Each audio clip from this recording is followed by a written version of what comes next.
I lost my glasses again. We got some work to do now. Hello, my 90-day fiance world. I am back. I am so happy to be back. I missed you guys. So let's get through this episode of 90-day fiance. So after Sophie discovered that she was a clairvoyant and had no luck finding Rob's second phone because it actually doesn't exist and this is just a fake storyline, now they are on their way to therapy. We're on our way to couples therapy, and even though things are better since I've moved in, me and Rob still have a lot of issues we need to sort out. The therapist wants to know how they met, and they tell her, you know, the whole storyline, and also the age gap between Sophie and Rob gets bigger because now he's 33 and she's 24. She then tells the therapist that their age gap is actually an issue because she still wants to go out to the club and party, and Rob not so much. The therapist kind of glazes over that, but then asks her what things she wants to change in the relationship.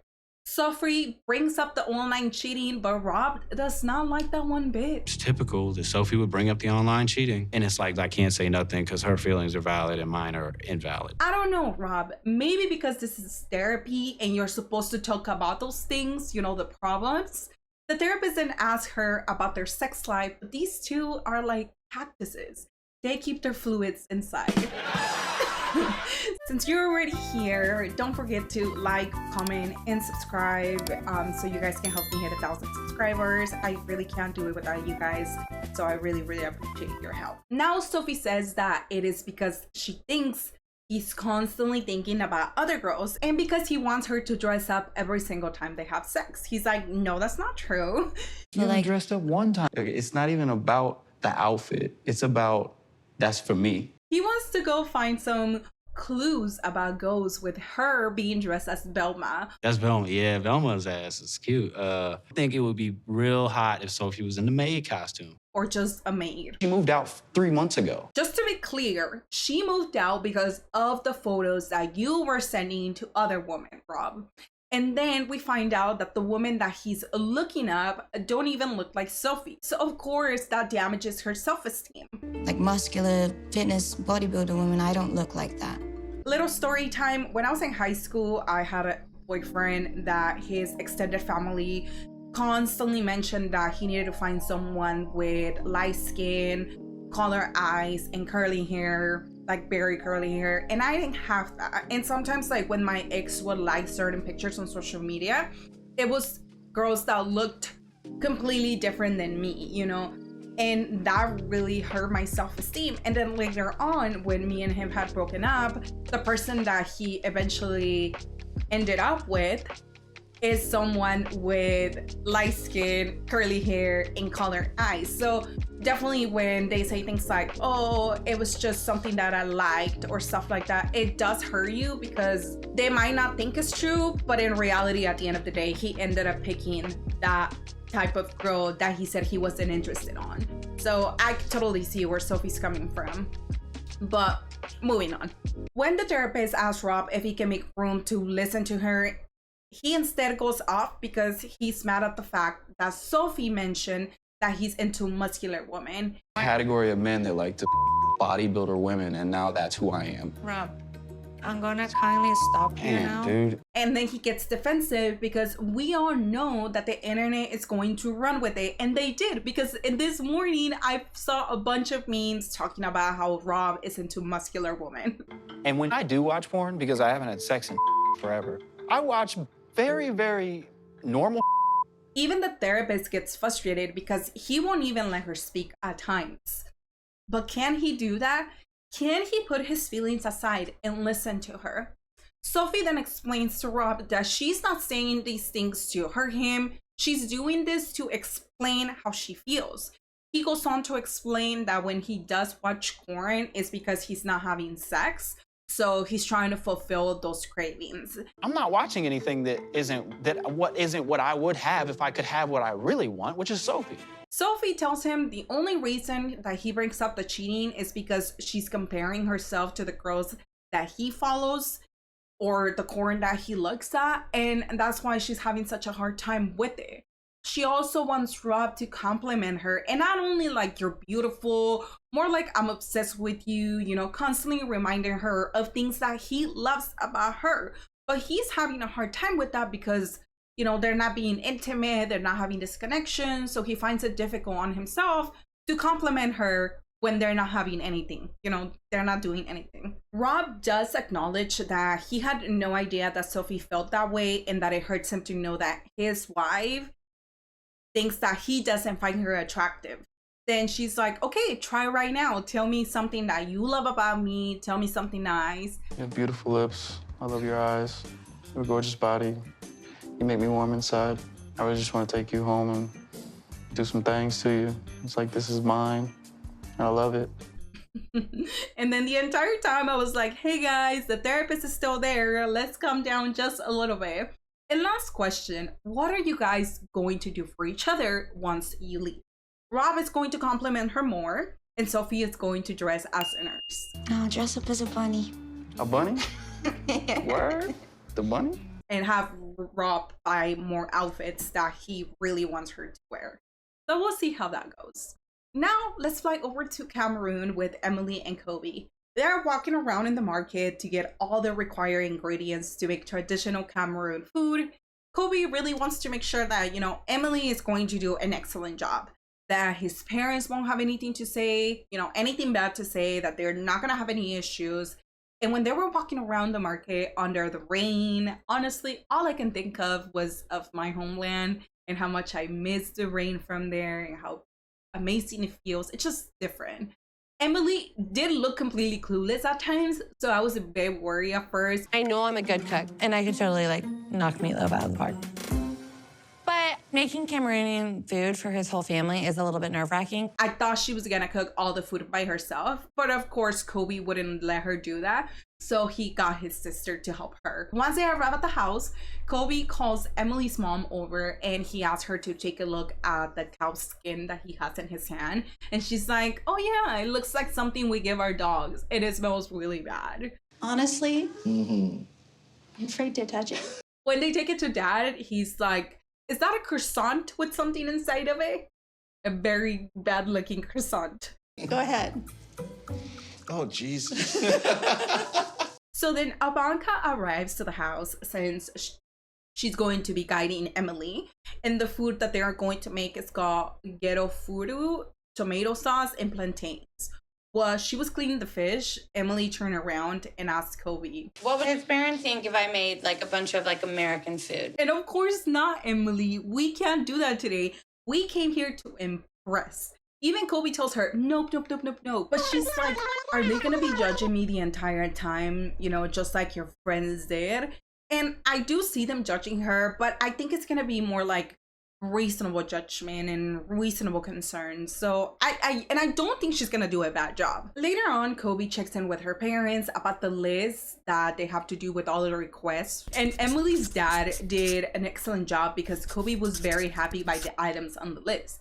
However, her mom does have an issue with including the price for Emily because she finds it disrespectful. She feels like she's selling her daughter. She even brings up Emily into this by asking her, how will you feel if you had to do that for Scarlett? And mom is the only one that feels this way because even dad agrees because he doesn't see it as selling his daughter. He sees it as a form of appreciation. Of appreciation. Exactly. This is The moment that mom asks Kobe what would happen if she doesn't include the prize, he tells her, well, they won't be a wedding. And she says that she's going to need time to think about this tradition. Now, I personally think that they're already married, they already have kids. Just go with it. Like, just move on from it. It's not like they're giving away this 12-year-old daughter to this like 47-year-old man. You know, back then when things were done like that, it's no longer that way right now. It's more of a tradition that they want to continue. So I hope that she just decides to do it and lets it go because it's not a big deal. Now let's visit Lauren and Alexi. Lauren is finally getting her surgery and Alexi is worried, but at the same time, he's acting very supportive and just trying to be there for her because this is what she wants. This is how she's gonna feel better about herself. I think what scares Alexi the most is the amount of work that he's going to have to do when she can't do it. And of course, losing her because every surgery has risks. I had to keep closing the screen, to be honest with you guys, and just listen to the audio because I had just had breakfast and I was about to throw up. While Alexi is in the room, some food gets dropped off and Alexi is all happy. But then he opens the bag and realizes that Lauren only got toast for herself, nothing for him. So Lauren ordered herself food that was just delivered for after surgery, but she didn't order me anything. But he keeps it together very well. Back in the surgery room, I had to stop for a second because when I saw the amount of stitches that she had on her stomach, I had to count them. And in total, I counted 16 stitches all across her belly, which definitely scared me a bit.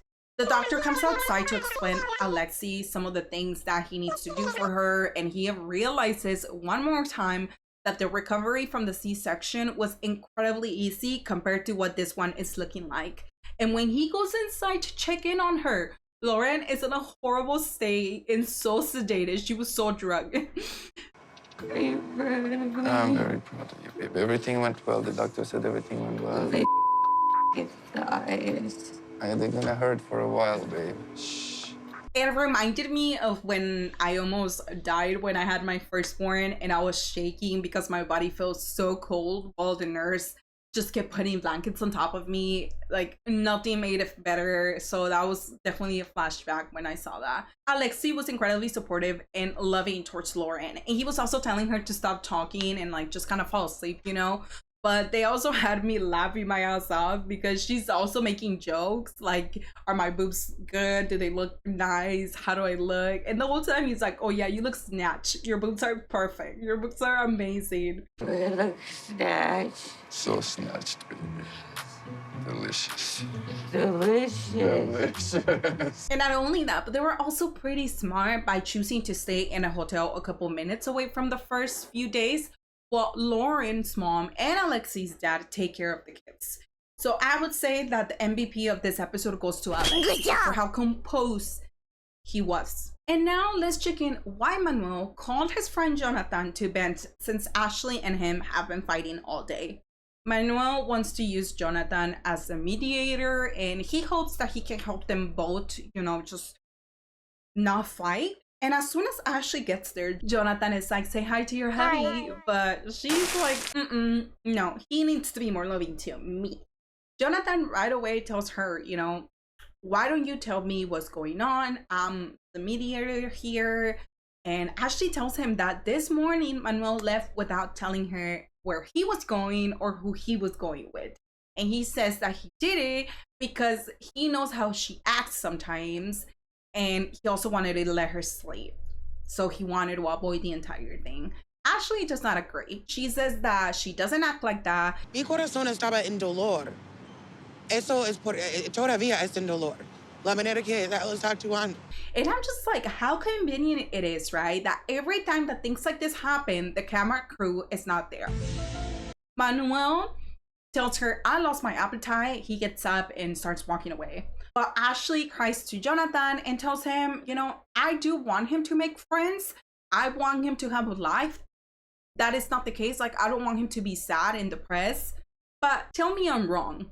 But I think that you should 100% tell your partner where you are going and who you're going with. I'm not saying ask for permission, but communication is a pretty easy thing to do. Pero todavía la problema es comunicando. Nunca va a entender. Nunca va a poder aceptar los errores de ella.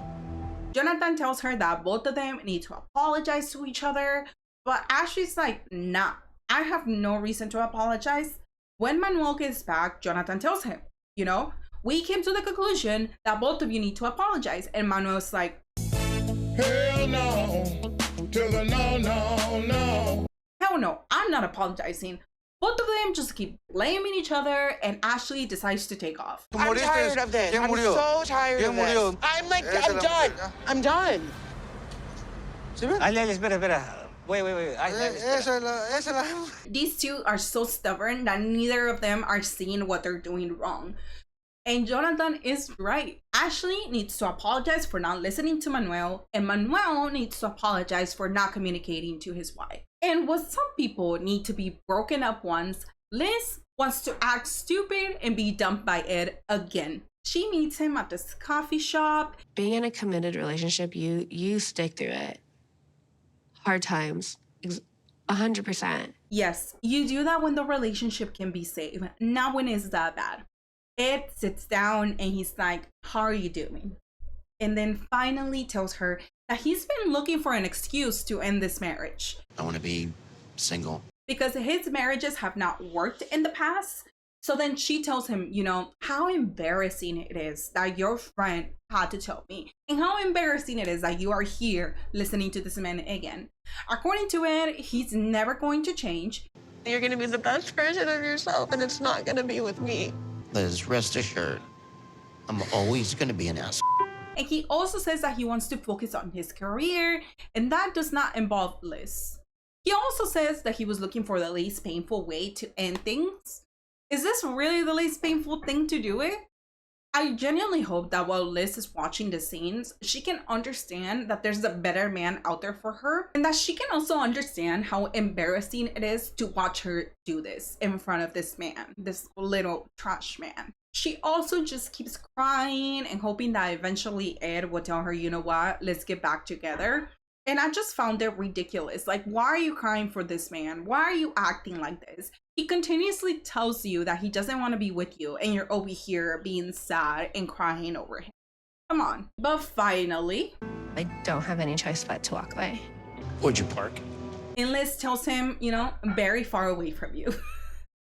But now off to Gino and Jasmine, having money for a trip to Miami and beauty pageant classes, but not to pay for a lawyer.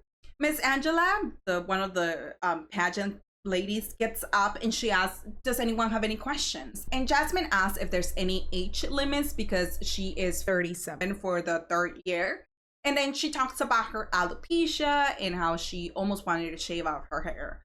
I feel bad about Jasmine 100% when it comes to her body image, her alopecia, but I don't like it when she makes herself the center of attention wherever she goes. I need you to stop doing that, okay? We're so ugly. No, you're not ugly. You're beautiful. Like, all of these women here probably also struggle with their self-image. You know, they're always trying to be perfect.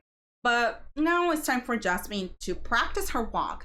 She puts the crown on, and this is her spotlight. She's probably already thinking on how to steal the crown. I personally thought her walk was a little stiff, but what do you guys think? Later on at the rental home, Jasmine is making Jasmaritas because it's their last night here. The more alcohol, the better. And when everyone starts drinking them, you could see each one of them dying from the inside, including Jasmine. What do you think? It's good. Because they were technically like 20% water, 80% alcohol. As they're talking to Leandro about how amazing the classes were and how she really wants to do it, Gio is like, but what if you get pregnant? You know, you have to get out of the pageant. And Jasmine's like, well, to tell you the truth, I don't think I'm ready to have a baby. Is that like a forever thing? Like you never want to have a baby? And she tells him, well, I don't know. I'm not sure. And you can tell that this broke Gino's heart because after this, he walked into the house and said that he didn't want to talk about it anymore. Where are you going? I'm going to bed. Now, last but not least, it is Thais' birthday. And even though it started off great, it has gone south because Patrick didn't ask her dad for her hand, and she confronts him in the car. She's like, why didn't you ask him? Thais cannot understand why he didn't do it. And Patrick thinks that it is pointless since they already have a daughter. Like, we don't talk. There's no relationship there. I think family relationships are a two-way thing, and Patrick and Thais' dad don't have any connection. Like, they're always fighting. They don't even talk to each other. And I also think that Thais' dad has been extremely disrespectful to Patrick when Patrick has tried, like, even to the point of calling him bastard. And let's not forget that Patrick has a complicated relationship with his dad. So listening to someone else call you a bastard, I would think that it hurts his feelings. And if you're not willing to put those things aside for your son-in-law, then why should he be asking you for permission? At least that's what I think, but let me know what you guys think. But the day just gets worse because John is here and Patrick is leaving to spend time with him. He's like, well, you're upset and John needs me to hold his hand so he doesn't get lost. You need your It's space. my birthday. I know, but you were all upset, so I figured I'd give you some time and... You do not leave your wife alone on her birthday. And most importantly, a Latina alone on her birthday. When my husband listened to this part, he straight up said that he left the Latina alone. He's dead. Rip Patrick. Yeah, R.I.P. Patrick. For the preview, we are going to get Elizabeth fighting again. We're also gonna listen to him tell her mom that she didn't do a good job raising her. We're gonna see Mahmoud and Nicole again because Nicole got home at 2 a.m. in the morning. Yeah, and I don't know if we're finally going to see Angela and Michael, but we'll see what happens for the next episode because we always get a little preview, but we don't get them. You are no way coming to my country, period. All this stuff. Get that phone! This is my phone. No, it's mine! And that's gonna be it for today, guys. Thank you so much for stopping by. I really appreciate you. And just like a little life update, I actually lost my job on Friday. I'm trying to do, be as positive as possible, and I'm just going to try to push my channel to get fully monetized so I can make at least some money out of my videos, because now that's gonna help me and my family be in a better position. But I'm still gonna be continuing to trying to find a job, and hopefully I can find something very soon. But you are gonna be seeing more of me lately because I'm gonna be home more often. So I hope that you guys had an amazing Mother's Day. For those that are moms, for those that have moms, for those that don't. If that was a difficult day for you, I am very sorry. I hope that, you can heal within you one day.